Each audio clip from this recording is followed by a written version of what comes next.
Yan, hello mga ka-hunters. Magandang araw po sa inyong lahat. Yan, ito po yung ating tatalakayin ngayon. 20 pesos na barya coins kasi wala na po ang mga papel or may nakikita man tayo kukunti na at gusot-gusot pa.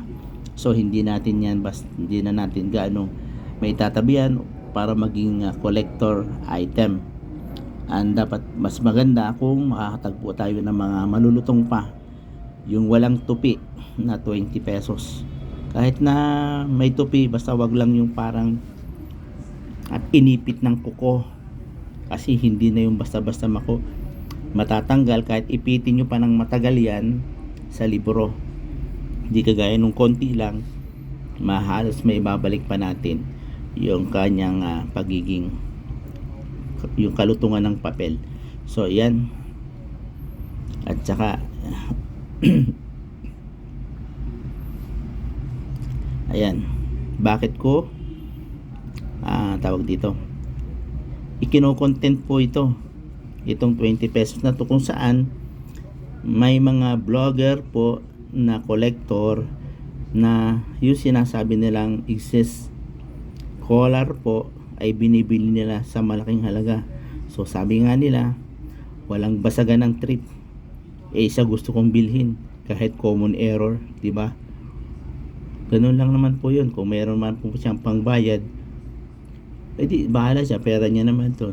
Ang point natin, totoo nga ba talaga niyang binibili ang mga excuse me po, ang exist metal o yung collar po. Pero itong ipapakita ko po sa inyo ay bihira pong makita sa 20 pesos na ito. Dito po natin mapatatagpuan yan dito sa reverse. Masyadong malabo yung aking pan. Mapapalinaw pa ba itong aking? Yan. So focus ko lang po sa inyo kung ano ba yung nais kong ipakita sa inyo. Yan, focus ko lang at sana ay luminaw.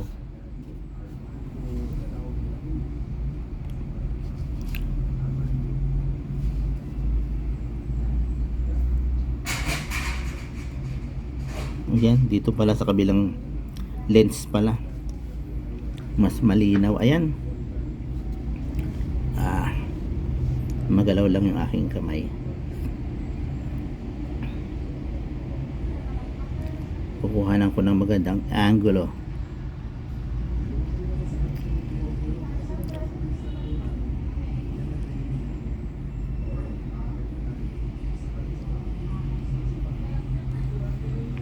Kukunan ko pa rin kaya.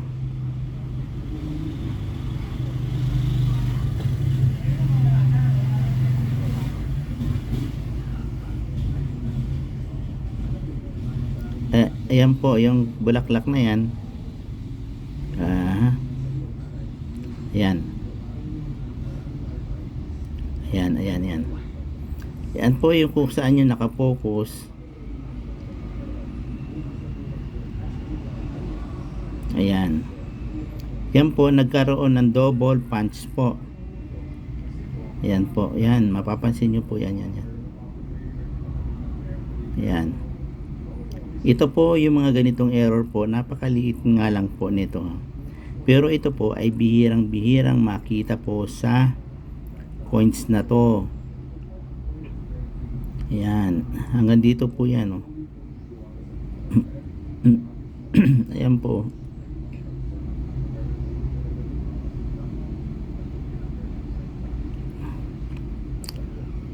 Tingnan po natin sa mga ibang part.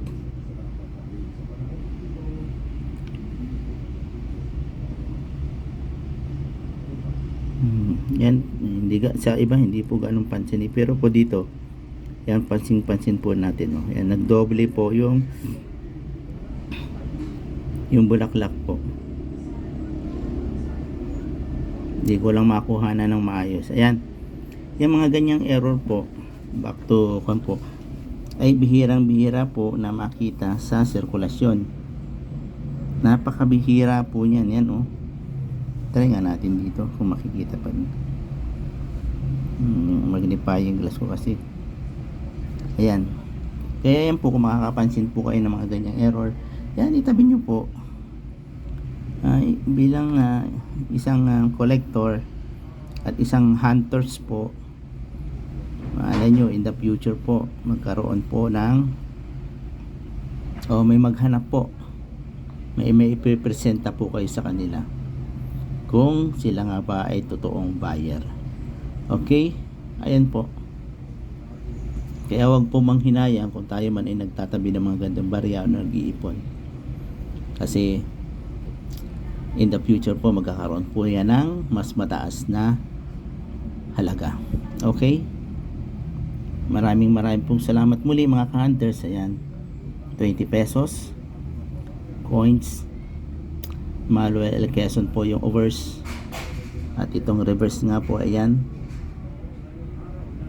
yung bulaklak na nilad o halamang nilad. Okay, maraming pong salamat, at yan, hanggang sa muli. Maraming pong salamat sa Panginoon. Bye bye po, bye bye.